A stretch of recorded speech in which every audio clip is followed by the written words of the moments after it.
క్రీస్తునందు సహోదరి సహోదరులారా, ప్రభు యేసుక్రీస్తు నామములో హృదయపూర్వక వందనాలండి. ముందుగా ఇంత మంచి సమయాన్ని ఇచ్చిన తండ్రి అయిన దేవునికి, ప్రభు అయిన క్రీస్తు ద్వారా కృతజ్ఞతాస్తుతులు చెల్లిస్తున్నానండి. అందరూ బాగున్నారండి? వాక్యం చదువుకొని ప్రార్థన చేసుకున్న తర్వాత పాఠంలోనికి వెళదామండి. మార్క్ గారు రాసిన సువార్త 9వ అధ్యాయం 29వ వచనం, పేజీ నెంబరు కొత్త నిబంధన 40, 29వ వచనం. అందుకు ఆయన, ప్రార్థన వలననే కానీ మరి దేని వలనైనను ఈ విధమైనది వదిలిపోవుట అసాధ్యమని వారితో చెప్పాను. ప్రార్థన చేసు. పరలోకమందున్న మా తండ్రి, పరిశుద్ధ ప్రేమ గల తండ్రి, గొప్ప తండ్రి, యెహోవా తండ్రి, మీ ప్రియకుమారుడు యేసుక్రీస్తు ప్రభువారి ద్వారా కృతజ్ఞతాస్తుతులు చెల్లిస్తున్నాము నాయన. కూడికంతట్లో మీరే ముందు నడిపించండి నాయన. వాక్యం బోధించుండగా ఈ లోక సంబంధమైన జ్ఞానంతో కాకుండా మీ జ్ఞానంతో మాట్లాడే భాగ్యం దయచేయండి నాయన. వాక్యం బోధించుండగా వినువారు తండ్రి మంచి హృదయం తిని వాక్యానుసారంగా నడిచే భాగ్యం దయచేయండి నాయన. ప్రతి ఒక్క విషయంలో తండ్రి మీ కృపా కాపుదలు దయచేస్తారని మా ప్రభువైన యేసుక్రీస్తు నామములో వేడుకుంటున్నాం తండ్రి, ఆమేన్. ప్రభువైన యేసుక్రీస్తు నామములో హృదయపూర్వక వందనాలండి. దేవుని కుమారుడు యేసుక్రీస్తు ప్రభువు ఈ లోకానికి వచ్చిన తర్వాత పరలోక రాజ్యం సమీపిస్తుంది కనుక మారు మనసు పొందమని ప్రకటింప మొదలుపెట్టారు. పాట పేరు అంశం ఏంటంటే క్రీస్తు చెప్పిన ప్రార్థన గురించి. యేసుక్రీస్తు ప్రభువారు ప్రార్థన గురించి ఏం చెప్పారు? ప్రార్థన. యేసుక్రీస్తు ప్రభువారు ఆయన ఈ లోకానికి వచ్చిన తర్వాత ఆయన చెప్పారు, చేశారు. చెప్పకుండా చేయలేదు, చేయకుండా చెప్పలేదు. ముందు ఏం చేశారు? చెప్పారు. చెప్పిన ప్రకారంగా చేశారు. ఆ రోజున శాస్త్రుల్ని పరిచయుల్ని యేసుక్రీస్తు ప్రభువారు శాస్త్రుల్ని పరిచయుల్ని ఇంకా చాలా మంది సద్దుకైన కానీ వీళ్ళందరూ కూడా ప్రతి ఒక్కరు కూడా పరిచయం వీళ్ళ గద్దించారనంటే కారణం ఏంటనంటే, ఒకటి, వాళ్ళు చెప్పేవారు కానీ చేసేవారు కాదు. కానీ వాళ్ళు ఎంత భక్తిగా ఉండేవాళ్ళు అంటే, శాస్త్రం నీతి కంటేను పరిచయం నీతి కంటేను మీ నీతి అధికమైతేనే పరలోక రాజ్యంలో చేరతారని యేసుక్రీస్తు ప్రభువు చెప్పారు. అంత భక్తిగా ఉండేవాడు. కానీ వాళ్ళు ఏం చేసేవాడు అంటే, చెప్పేవారు కానీ చేసేవారు కాదనమాట. కానీ యేసుక్రీస్తు ప్రభువారు చెప్పారు, చేశారు. మార్క్ గారు రాసిన సువార్త 1వ అధ్యాయం 35వ వచనంలో యేసుక్రీస్తు ప్రభువారు ఆయన చాలా చీకటిగా ఉండగానే ఆయన పెందలకాడని లేచి అరణ్య ప్రదేశానికి వెళ్ళి అక్కడ ప్రార్థన చేయుచుండారు. ఎప్పుడు లేచారంట? పెందలకాడని, ఇంకా చీకటిగా ఉండగానే. అంటే ఆయన చేశారు అని అంటే మనకు మార్గం మాదిరి అన్నీ కూడా ఎవరనంటే యేసుక్రీస్తు ప్రభువారు. అంటే ఇప్పుడు ఆయన చేశారు అని అంటే మనం ఏం చేయాలి? చేయాలి. ఎందుకనంటే మనమందరం కూడా ప్రతి ఒక్కరూ కూడా ఎక్కడికి వచ్చాము, ఎవరి దగ్గరకు వచ్చాము, ఎవరిలోనికి వచ్చామంటే క్రీస్తులోనికి వచ్చారు. అందరూ సంఘం అంటే ఏంటో తెలుసండి? పిలవబడిన వారు. సంఘం అంటే సంఘం ఎలా ఏర్పడుతుందో తెలుసండి? యేసుక్రీస్తు ప్రభువారు దేవుడు పిలిచిన తర్వాత, మీరు బాప్తిస్మం పొందిన తర్వాత, బాప్తిస్మం పొందితేనే సంఘం ఏర్పడింది. బాప్తిస్మం పొందకపోతే సంఘం ఏర్పడదు. ఇప్పుడు సంఘంగా ఉన్నారు అని అంటే క్రీస్తు శరీరం, క్రీస్తు శిరస్సు. అర్థమైందండి? క్రీస్తు శరీరం సంఘం అంటే. ఇప్పుడు సంఘములోనికి నీవు రాకపోతే, అంటే క్రీస్తులో నువ్వు బాప్తిస్మం తీసుకోకపోతే, నువ్వు ఎన్ని క్రియలు చేసినా, ఎన్ని పనులు చేసినా అవన్నీ వ్యర్థమే. బాప్తిస్మం తీసుకోకుండా నువ్వు ప్రార్థనకి వెళ్ళినా, ప్రార్థన చేసినా, ఏ మంచి కార్యాలు చేసినా క్రీస్తులో లేనట్టే. అర్థమైందండి? నువ్వెప్పుడైతే బాప్తిస్మం తీసుకుంటావో నీవు ఎవరిలోకి వచ్చావంటే, క్రీస్తులోని బాప్తిస్మం తీసుకున్న ప్రతి ఒక్కరూ కూడా ఎవరిని ధరించుకున్నారంటే క్రీస్తుని ధరించుకున్నారు. యేసుక్రీస్తు ప్రభువారు అతను నేను చెప్పాను అంశం, అది పాఠం. నేను నేను మీ కొరకు ప్రార్థన చేయుచున్నాను. నేను వారి కొరకు ప్రార్థన చేయుచున్నాను. ఎవరి కోసం ప్రార్థన చేశారు? రాత్రి అదే అంశం చెప్పారు. ఎవరి కోసం? కింద చెబుతారు కదా, లోకంలో ఉన్న వారి కోసం నేను ప్రార్థన చేయట్లా, వారి కోసం. ఎవరు వారు? క్రీస్తు దగ్గరకు వచ్చిన వారి కోసం. ఇప్పుడు మీరు క్రీస్తులోని బాప్తిస్మం పొందారు అని అంటే, క్రీస్తు యొద్దకు వచ్చారు అని అంటే, సంఘంగా ఏర్పడ్డారంటే, సంఘంగా అయ్యారు అని అంటే, ఎవరు అని అంటే సంఘం అంటే వధువు, వరుడు ఎవరు అని అంటే యేసుక్రీస్తు ప్రభువారు. వరుడు ఆయన, సంఘం వధువు. అదే చెప్తారు కదా, ఏమనంటే క్రీస్తు వలె మీ సొంత పురుషులకు స్త్రీ ఏమనంట లోబడి ఉండాలి.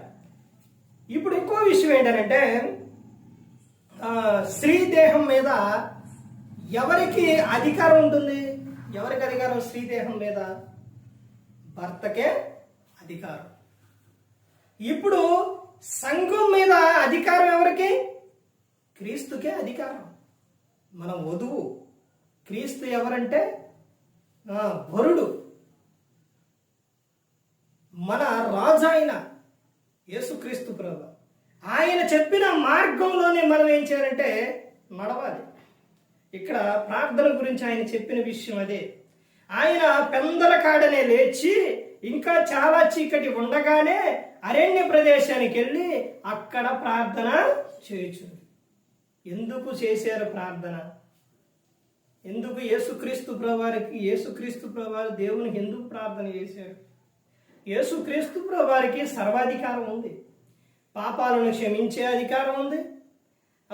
దెయ్యాలను ఎల్లగొట్టి బైబిల్ గ్రంథంలో చదవండి. మత్తయి, మార్కు, లూకా, యోహాను సువార్తలు చదివితే అక్కడ ఉంటుంది, యేసుక్రీస్తు ప్రభువారు వస్తూ ఉంటే, నజరేయుడైన యేసు, మా కాలం ఇంకా పూర్తి కాకుండా వచ్చావా అని దెయ్యాలు గజ గజ గజ గజ గజ వణికిపోయి యేసుక్రీస్తు ప్రభువారు వస్తూ ఉంటే. ఈ అధ్యాయంలో కూడా మోగ దెయ్యం ఒక ఆయనకు పట్టిద్ది, ఒక కుమారుడికి పడితే శిష్యుల దగ్గరకు వస్తే తీసుకొస్తే వారి వల్ల కాదు. అప్పుడు యేసుక్రీస్తు ప్రభువారు వస్తూ ఉంటే, అయ్యా శిష్యుల వల్ల కాదా, మీరన్నా చూడండి అయ్యా అంటే ఏం జరిగిందంటే, అయ్యా ఆ పిల్లోడికి దెయ్యం పట్టింది. ఎప్పటి నుంచి పట్టిందంటే బాల్యం నుంచే పట్టింది. పట్టిన తర్వాత ఏం జరుగుతుందంటే తరచుగా నురుగు కార్చుకోవటం, లేదా అగ్నిలో దోర్చడం, హాని చేసుకోవటం, ఇవన్నీ చేస్తూ ఉండయ్యా అని అంటే యేసుక్రీస్తు ప్రభువారు అంటారు కదా, నీవు ఇక్కడ చెబుతున్నారు చూడండి, ఎన్నో వచనం అంటే ఈ 9వ అధ్యాయంలోనే 23లో చెబుతున్నారు కదా, అందుకు యేసు, నమ్ముట నీ వలన అయితే నమ్మువానికి సమస్తము సాధ్యమని అతనితో చెప్పాను. అంటే నువ్వు నమ్ముచున్నావా అంటే, నేను నమ్ముచున్నాను ప్రభా అని చెప్పానన్నమాట. ఆ తర్వాత యేసుక్రీస్తు ప్రభువారు కుమారుణ్ణి వెంటనే ఆ చిన్నవాని తండ్రి, నమ్ముచున్నారు, నాకు అపనమ్మకం ఉండకుండా సహాయం చేయమని బిగ్గరగా చెప్పాను. జనులు గుంపు కూడి తన యొద్దకు పరిగెత్తుకొని వచ్చుట యేసు చూచి, మోగమైన చెవిటి దెయ్యమా, వారిని వదిలిపోమ్ము, ఇక వానిలో ప్రవేశింపవద్దని నీకు ఆజ్ఞాపించుచున్నానని చెప్పి ఆ అపవిత్రాత్మను గద్దించాను. అప్పుడు అది కేక వేసి వానిని ఎంతో విలవిలలాడించి వదిలిపోయింది. అంతటా వాడు చచ్చిన వారి వలె ఉండిన కనుక అనేకులు వాడు చనిపోయేననిది. అయితే యేసు వాని చెయ్యి పట్టి వాని లేవనెత్తగా వాడు నిలవబడింది. ఆయన ఇంటిలోనికి వెళ్ళిన తరువాత ఆయన శిష్యులు, మేమెందుకు ఆ దెయ్యమును వెళ్ళగొట్టలేకపోతామని ఏకాంతమన ఆయన అడిగి, అందుకు ఆయన, ప్రార్థన వలనే గాని మరి దేని వలనేను ఈ విధమైనది వదిలిపోవడం అసాధ్యమని వారితో చెప్పాను. శిష్యుల వల్ల కాల. అప్పుడు యేసుక్రీస్తు ప్రభువారు ఆ తండ్రిని అడగటం, తండ్రి విశ్వాసం ఉంచడం, తర్వాత ఆ దెయ్యాన్ని గద్దించడం, ఆ దెయ్యం పోవటం, తర్వాత ఇక ఆ పిల్లవాడు నిలబడటం, తర్వాత ఇంటికి వచ్చిన తర్వాత గదిలోకి వచ్చిన తర్వాత అప్పుడు శిష్యులు అడుగుతారనమాట, అయ్యా మరి మా వల్ల కాలేదు ఎందుకని అంటే, మరి ఇలాంటిది వదిలిపోవటం ఎలా సాధ్యమయ్యానంటే, ఇలాంటిది వదిలిపోవాలంటే అది ప్రార్థన వలనే సాధ్యమని యేసుక్రీస్తు ప్రభువారు చెప్తున్నారు. ప్రార్థన వలనే సాధ్యం ఏదైనా కానీ ప్రతి ఒక్కటి కూడా. ప్రార్థన అనగా దేవునితో మాట్లాడుకోవడం, వాక్యం అనగా దేవుడు మనతో మాట్లాడటం.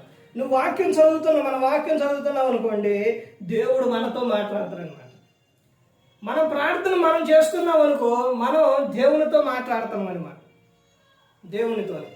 అసలు ఒక విషయం ఆలోచించండి, ఒక వ్యక్తి ఎవరైనా ఈ లోకంలోని ఒక మంత్రిో, ఎమ్మెల్యేో, లేకపోతే ముఖ్యమంత్రిో, లేకపోతే ఎవరన్నా వచ్చారు అని అంటే వాళ్ళతో మాట్లాడుతున్నామంటే, లేకపోతే వాళ్ళు ఒకళ్ళ ఇంటికి వచ్చారంటే, లేకపోతే వాళ్ళతో మాట్లాడుతున్నా, వాళ్ళు మనతో మాట్లాడుతున్నా, అసలు ఎంతో ఇదిగా మాతో మాట్లాడుతున్నారు, లేకపోతే మా ఇంటికి వచ్చారు, లేకపోతే అని ఎంతో గర్వంగా ఇదవుతారు. అంటే ఈ లోకంలో వాళ్ళకే ఎంతో ఇది ఉంటే, అసలు ఈ లోకాన్ని చేసిన ఆయన, ఈ లోకాన్ని చేసిన ఆయన, అందరినీ చేసిన ఆయన, మనందరినీ చేసిన ఆయన, మనందరినీ కాపాడుతున్న ఆయన, మరి ఆయనతో మాట్లాడటం అంటే, ఒక వ్యక్తితో నువ్వు మాట్లాడుతుంటే అంత సంతోషిస్తున్నావు కదా, మరి డైరెక్ట్గా ఎవరితో మాట్లాడుతున్నావు? ఎవరితోని? సృష్టికర్త, ఈ సృష్టిని చేసిన ఆయన దేవుడు. దేవునితో మాట్లాడుకోవడం, దేవునితో మాట్లాడటం అంటే, కానీ అలా దేవునితో మాట్లాడుకోవడానికి నిన్నేమన్నా ధనం అడిగిండా, లేకపోతే నువ్వు అట్టుండాలండా, ఎట్టుండాలండా, అదే ఏమన్నా అడిగిండా దేవుడు? ఇప్పుడు ఒక మంత్రి దగ్గరికి వెళ్ళాలంటే, ఒక మంత్రి దగ్గరికి వదిలి ఒక ఎమ్మెల్యే దగ్గరికి వెళ్ళాలంటే డైరెక్ట్గా వెళ్ళిపోతారా? ఎన్ని పెడతారు? లేకపోతే ఒక మంత్రి దగ్గర, ఒక ముఖ్యమంత్రి దగ్గరికి వెళ్ళాలంటే ఎన్ని పెడతారు? పర్మిషన్ హై అంటారు, లేదా ఆర్డర్లు అంటారు, అయ్యి అంటారు, ఇయ్యి అంటారు, ఇన్ని పెడతారు. కానీ దేవుని దగ్గరికి వెళ్ళడానికి, దేవునితో మాట్లాడుకోవడానికి ఎటువంటి ఏమీ కూడా లేవు. ఒకటేనండి, దేవునితో మనం మాట్లాడుకొని దేవుడు మన మాట వినాలి అని అంటే, మన ప్రార్థన దగ్గరికి వెళ్ళాలి అని అంటే ఒకటే, పాపం చేయకుండా ఉంటే ఆయన మనవి మీ ప్రార్థన నాకు వినపడట్లేదు, కారణం ఏంటి అని అంటే మీ దోషములు నాకు అడ్డుగా వచ్చాయని చెబుతున్నారు. అది ఒకటే తప్ప ఇక ఎవ్వరు కూడా ఆపలేరు. ఇక అర్థమైందండి? యేసుక్రీస్తు ప్రభువారు ప్రార్థన గురించి చెప్పారు. తర్వాత ఆయన ఇంకా ఎలా ఉన్నారంటే ఈ లోకంలో యేసుక్రీస్తు ప్రభువారు హెబ్రీయులకు రాసిన పత్రిక 5వ అధ్యాయం 7వ వచనంలో, శరీరధారి అయిన దినములలో మహారోదనతోనూ వేదనతోనూ కన్నీళ్లతోనూ దేవుని యందు భయభక్తులు కలిగి ఉన్నందున ఆయన అంగీకరింపబడి. ఎంత తగ్గించుకున్నారో చూశారండి యేసుక్రీస్తు ప్రభువారు. అంతగా తగ్గించుకోవడం వలన జరిగిన విషయం ఏంటో తెలుసండి? ఫిలిప్పీయులకు 2వ అధ్యాయం మొత్తం చదివితే, ఆయన తగ్గించుకోవడం వలన తండ్రి అయిన దేవుడు ఎంతగా హెచ్చించారంటే, ప్రతి ఒక్కరూ కూడా తండ్రి మహిమార్థమయ్యి ప్రతి ఒక్కరు కూడా యేసుక్రీస్తు ప్రభువారని ఒప్పుకోవాలంట. తర్వాత ప్రతి ఒక్కరూ కూడా క్రీస్తు ఎదుట ఏమని సాగిలపడాలంట. అంతగా హెచ్చించారు యేసుక్రీస్తు ప్రభువారు, అంత అధికారం ఇచ్చారు యేసుక్రీస్తు ప్రభువారు. ఇప్పుడు అక్కడ తీర్పు జరిగేది కూడా రాకడ సమయంలోని. ఇప్పుడు ఈ లోకంలో రాకడప్పుడు పాతాళపు తాళపు చెవులు యేసుక్రీస్తు ప్రభువారు తీస్తే ఆత్మలన్నీ కూడా బంధించబడ్డాయి. ఇప్పుడు అవన్నీ భూమి మీదకి వస్తాయి. వచ్చినప్పుడు సముద్రంలో కలిపిన సమాధులు తెరవబడతాయి. సముద్రంలో కలిపిని తమ దేహాలను అప్పుచెబుతాయి. ఇవన్నీ కూడా మొత్తం లెగిసి అన్నీ కూడా ఆత్మలో ఎవరి దేహంలోకి వారికి వెళ్ళిపోయిన తర్వాత, మధ్యాకాశానికి వెళ్ళిన తర్వాత యేసుక్రీస్తు ప్రభువారు అలా కూర్చుంటారు. అందరూ కూడా ఈ మొత్తం లోకమంతా ఆయన ఎదుట నిలబడతారు. అప్పుడు తీర్పు జరిగిద్ది అన్నమాట. అప్పుడు అంత అధికారం యేసుక్రీస్తు ప్రభువారికి ఉంది. అలాంటి ఆయన ఈ లోకంలో ఎంత తగ్గించుకున్నారు చూశారండి.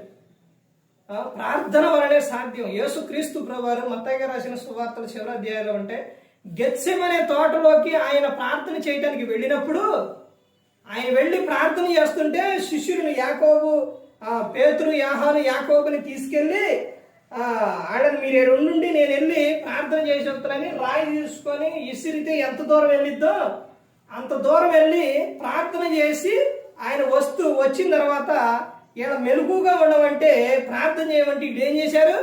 నిద్రపోయారు. నిద్రపోయేసరికి వచ్చి ఒకసారి లేపుతారు, మళ్ళీ వెళ్తారు, మళ్ళీ వెళ్ళి ప్రార్థన చేసి మరలా వస్తారు. పేతురు యాకోబు యాహాను దిగు అని లేపుతారు. లేక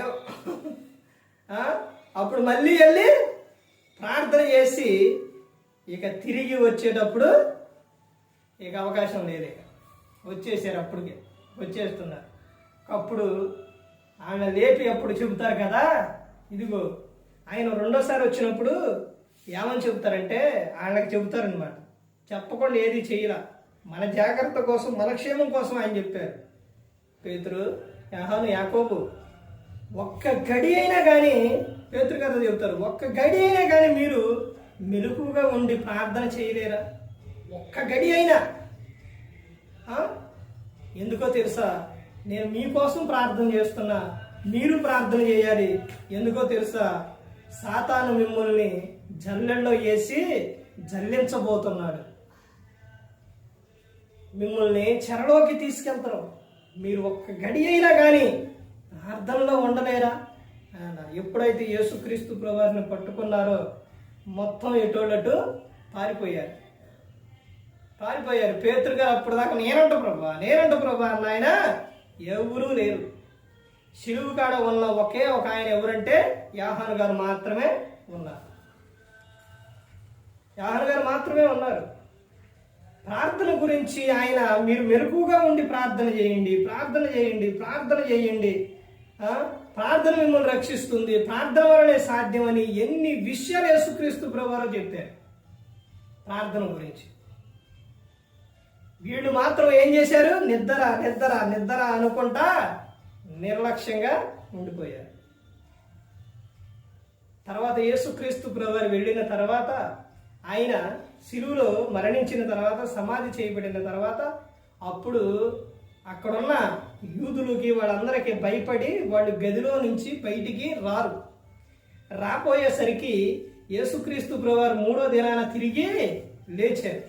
లేచిన తర్వాత ఇక ఆయన డైరెక్ట్గా వెళ్ళిపోవాలి, కానీ వెళ్ళిపోవాలా. వీళ్ళ గురించి తెలుసు, వీళ్ళందరూ ఏమైపోయారు? భయపడ్డారు. భయపడే వారిని బలపరిచే ఆయన, ధైర్యపరిచే ఆయన ఎవరో? యేసుక్రీస్తు ప్రభువారు. వీళ్ళు ఇంత భయపడుతున్నారు అని ఆయనకు తెలుసు. ఆయన అప్పుడు తిరిగి లేచిన తర్వాత 40 రోజులు ఈ భూమి మీదే ఉన్నారు, తండ్రి వద్దకు వెళ్ళకుండా. వీళ్ళందరూ ఏం చేశారు అంటే, వీళ్ళందరూ కూడా ఒక గదిలో ఉండి బయటికి రాలేదు, భయపడ్డారు. అప్పుడు యేసుక్రీస్తు ప్రభువారు వారి మధ్యలోకి వచ్చి వాళ్ళని ధైర్యపరిచిన తర్వాత వీళ్ళు ఏం చేస్తారు? మరలా చేపలు పట్టడానికి వెళ్తారు. మరలా అక్కడ కనబడతారు యేసుక్రీస్తు ప్రభువారు. తోమా ఉండడు, వీళ్ళ మధ్య గదిలోకి వచ్చిన తర్వాత తోమా ఉండపోయేసరికి యేసుక్రీస్తు ప్రభువారు వచ్చారని చెబితే నమ్మకపోయేసరికి ఎవరిలోనైనా సందేహం ఉంటే దాన్ని ఏం చేస్తారు? ఆయన యేసుక్రీస్తు ప్రభువారు పోగొడతారు, ఉంచరు దాన్ని. ఆ రోజున తల్లి మరియమ్మ గారు గర్భాన ఉన్నప్పుడు యోసేపుకు అనుమానం వచ్చింది, సందేహం వచ్చింది, ఎలా గర్భం ధరించింది అని. ఆయనలో ఆ సందేహం ఉండకూడదు, పోవాలి అని స్వప్నమందు, మత్తయి సువార్త 1వ అధ్యాయం ఉంటుంది. స్వప్నమందు అంటే కలలోని దేవదూత వచ్చి, యోసేపు నువ్వు భయపడవద్దు, మరియ గర్భం ధరించింది. ఎలా కనుక్కున్నావు? పరిశుద్ధాత్మ వలన గర్భం ధరించింది, ఆమె ఏ తప్పు చేయరా అని చెప్పినప్పుడు ఆయన లేగిచ్చి ఆమెనే చేర్చుకున్నాడు.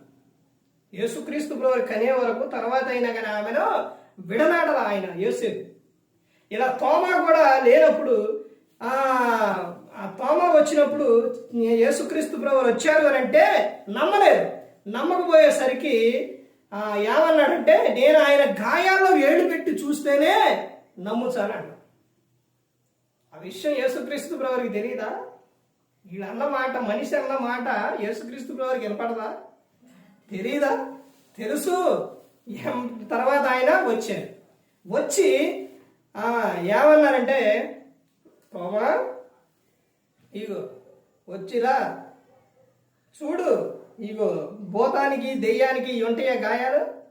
ఉండవు, వచ్చి చూడని నా ఏళ్లలో ఏడు పెట్టి చూడు అని అంటే, చూసిన తర్వాత అప్పుడు ప్రభువా అంటే యేసుక్రీస్తు ప్రభువారు చెప్తారు, నువ్వు చూచి నమ్మిను, చూడక నమ్మిన వారు ధన్యుడు అని చెప్తారు. ఇప్పుడు యేసుక్రీస్తు ప్రభువారు ఉన్నారు, దేవుడు ఉన్నారు, మన కోసం యేసుక్రీస్తు ప్రభువారు ప్రాణం పెట్టారు. ఇదంతా నిజం, అది నమ్మాలి. నిజమండి. ఆ రోజున తోమ నమ్మలేదు, తర్వాత యేసుక్రీస్తు ప్రభువారు వచ్చి కనపడ్డారు, తర్వాత తోమ అప్పుడు నమ్మారు. తర్వాత ఇక్కడ నుంచి వెళ్ళిపోయేటప్పుడు, ప్రభా మరి వెళ్ళిపోతున్నాం ప్రభా, మా పరిస్థితి ఏంటి ప్రభా అని శిష్యుని అడిగితే అప్పుడు యేసుక్రీస్తు ప్రభువారు చెప్పిన సమాధానం, ఇదిగో నేను ఇక్కడ నుంచి వెళ్ళంగానే మీ యొద్దకు ఎవరు వస్తారు? సత్యస్వరూపేణాత్మ పరిశుద్ధాత్ముడు వస్తారు. ఆయన మిమ్ములను సర్వసత్యములోనికి నడిపిస్తారు. ఎప్పుడైనా కానీ వదిలిపెట్టారండి దేవుడు యేసుక్రీస్తు ప్రభువారు? ఎప్పుడూ వదిలిపెట్టలేదు. దేవుడు లోకాన్ని ఎంతో ప్రేమించారు. ప్రేమించిన ఆయన మనందరం పరలోకం చేరాలని తన కుమారుని పంపించారు. కుమారుడు ఈ లోకంలో ఆయనకి ఇచ్చిన కాలం పూర్తి చేసుకొని తండ్రి పనిని పూర్తి చేసి ఎక్కడికి వెళ్ళారు? పరలోకానికి వెళ్ళారు. వెళ్ళిన తర్వాత పరిశుద్ధాత్మని ఇక్కడ పంపించారు. ఇప్పుడు నడిపిస్తూ ఉంది ఎవరు? పరిశుద్ధాత్ముడు. నువ్వు ప్రభువా అని ప్రార్థన చేస్తే వెంటనే నీకు పరిశుద్ధాత్ముడు ఆలోచనిస్తాడు. యేసుక్రీస్తు ప్రభువారు వెంటనే వచ్చేస్తారు. ప్రభు అని పిలిస్తే ఆయన వస్తారు. పరిశుద్ధాత్ముడు నీకేం చేస్తారు? ఆలోచన ఇచ్చి నడిపిస్తారు. ప్రార్థన ఎలా చేయాలో కూడా ఆయన నడిపిస్తారు. భయపడే పని లేదు, దిగులు పడే పని లేదు. నువ్వు అసలు ఏ విషయంలో కూడా, ఏ ఒక్క విషయం నీ అవసరం ఏదైనా కానీ, నువ్వేదైనా కానీ ప్రార్థన వలనే సాధ్యం. యేసుక్రీస్తు ప్రభువారు చెప్పారు ప్రార్థన, ఇదిగో మెలకువగా ఉండి ప్రార్థన చేయండి, మీరు శోధనలో పడిపోకుండానట్లు ఏం చేయాలి? ప్రార్థన చేయండి. ఇక్కడ అపవాది దురాత్మ పారిపోవాలంటే ప్రార్థన వలనే సాధ్యం, ఉపవాస ప్రార్థన వలనే సాధ్యం అని చెప్పారు. ఉపవాస ప్రార్థన అంటే ఎందుకో తెలుసండి? ఈ దేహాన్ని క్రీస్తుకి సమర్పించుకోవడం అంటే ఇక నువ్వు ఆ ప్రార్థనలో గడపడం అనమాట. ఉపవాసం అంటే దేవునితో సహవాసం అనమాట. ప్రార్థనలో ఒక విషయం అంటే గ్రంథం ఏం చెప్తుందంటే, తిండిపోతులు తాగుబోతులు దరిద్రులు ఐదురు, తిండిపోతులు దేవుని రాజ్యంలో చేరవు. ఎందుకనంటే వారు తినడం వలన మందంగా ఇదైపోతారు, ప్రార్థన చేయరాడు. అర్థమైందండి? ఇంకా రకరకాలుగా ఇదైపోతారు. అందుకని నువ్వు దేవునితో సహవాసం ఒక రోజైనా ఒక వారంలోనైనా నువ్వు ఉపవాసం ఉన్నప్పుడు నీ దేహంలోని మనిషి కొన్ని రోజుల పాటైనా కానీ తినకుండా బ్రతకొచ్చు. అర్థమైందండి? అంటే ఇప్పుడు షుగర్ బీపీ ఇవి ఉన్నాయి అనుకోండి, అవి ఉంటే చేయకపోయినా ఆయన ఏమి అనడు. అర్థమైందండి? నీకు అన్నీ ఉండి బాగుండి నువ్వు దేవునితో ఒక రోజు ఉంటాం, ఆయనతో సహవాసం అది మంచిది. ఏదైనప్పటికీ కూడా ప్రార్థన వలనే సాధ్యమండి. అందుకని యేసుక్రీస్తు ప్రభువారు ప్రార్థన గురించి ఎన్నో విషయాలు ఈ గ్రంథంలో చెప్పారు. తర్వాత తమక ఈ తండ్రి పనిని పూర్తి చేసుకొని తండ్రి వద్దకు వెళ్ళారు. తండ్రి కుడిపార్శ్వం ఉన్నారు. అక్కడుండి మన కోసం ప్రార్థన విజ్ఞాపనలో చేస్తూ ఉన్నారు అన్నమాట. మనందరి కోసం లోకానికి వచ్చి శిలువలో తన ప్రాణాన్ని పెట్టి ఉన్నారు. మరి ఈ విధంగా నిలబెట్టి మాట్లాడించిన తండ్రి అయిన దేవునికి కృతజ్ఞతాస్తుతులు చెల్లిస్తూ, ఇంతవరకు శ్రద్ధగా ఉన్న మీకు ప్రభు పేరుతో నా హృదయపూర్వక వందనాలు చెల్లిస్తూ ఈ మాటలు ముగిస్తున్న అందరికీ వందనాలు.